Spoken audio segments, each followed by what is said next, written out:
A new Washington Post ABC News poll conducted after the school shooting in Florida that killed 17 people shows more than 3/4 of Americans believe better mental health screening and treatment could have prevented the shooting. Joining us now is psychiatrist Peter Breggin, author of the book Guilt, Shame, and Anxiety: Understanding and Overcoming Negative Emotions.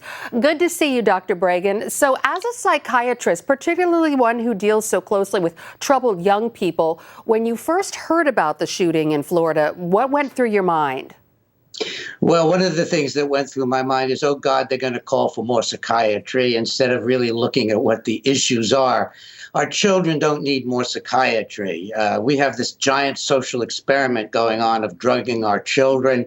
And that's one of the reasons, not the only one, but it's one of the reasons we're having school shootings. Most of the school shooters have been involved with psychiatry already. So I'm not sure what the hope is for having even more. And often they end up on psychiatric drugs, which can disinhibit children and youth. The shooter at Columbine was on psychiatric drugs. I was involved in legal cases surrounding Columbine.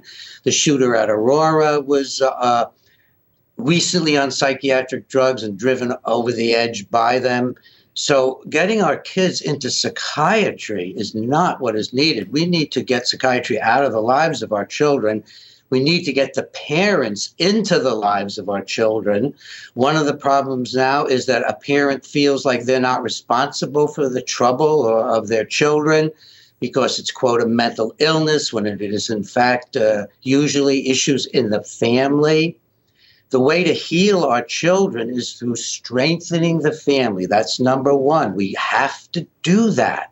And number two is strengthening our schools to be places where children learn discipline and morality, which we are not doing, and making our schools present enough in the individual lives of our kids that they feel engaged with the school, even if they're not a top athlete or a top student, so that when they fall between the cracks like this young man did, and I'm very deeply disturbed, as he apparently was, that there's some services offered to him and to the family that are engaging him in the school, not shunting him off to psychiatry and psychiatric drugs. That's a kind of in a nutshell of what I think about what's needed.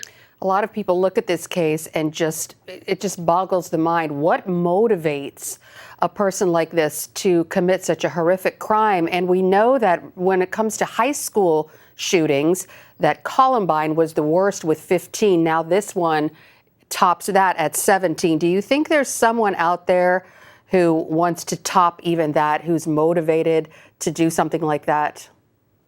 Well, I like the way you put it, because it puts it in the video game scenario.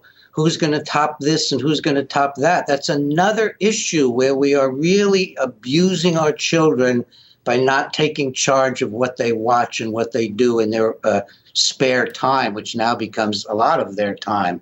Violent videos inure people to violence. They dull our senses to violence. They make violence a competition, exactly the way you put it. And I'm sure there are other people out there in their own misery thinking that they can get power and exert themselves in this way. And one of the motivations usually, in addition to the disturbances caused by psychiatric treatment and psychiatric drugs, is the alienation and shame that a lot of kids feel growing up in today's world. And it's partly the family, it's partly the schools, it's partly the loss of religion and community. But when you feel alone and ashamed and often bullied, you begin to have fantasies of getting even, of having power, and of showing other people who you really are. And this boy showed all of those signs. And he also, I think, was crying out for help. I mean, he told so many people and gave so many indications that he was disturbed and that he actually wanted to hurt a lot of people, that he was not only threatening, he was asking for an intervention. And the intervention of psychiatry doesn't work. What interventions are going to really work are into the families, supporting the families, giving good therapeutic care to the family, but not traditional psychiatric care, involving the churches in the bringing up of our children, involving the schools as more moral authorities in their lives. We need to retake responsibility for our kids. Well, the book is called Guilt, Shame, and Anxiety, Understanding and Overcoming Negative Emotions. Dr. Peter Breggin, great to see you. Thanks for your time. Thank you.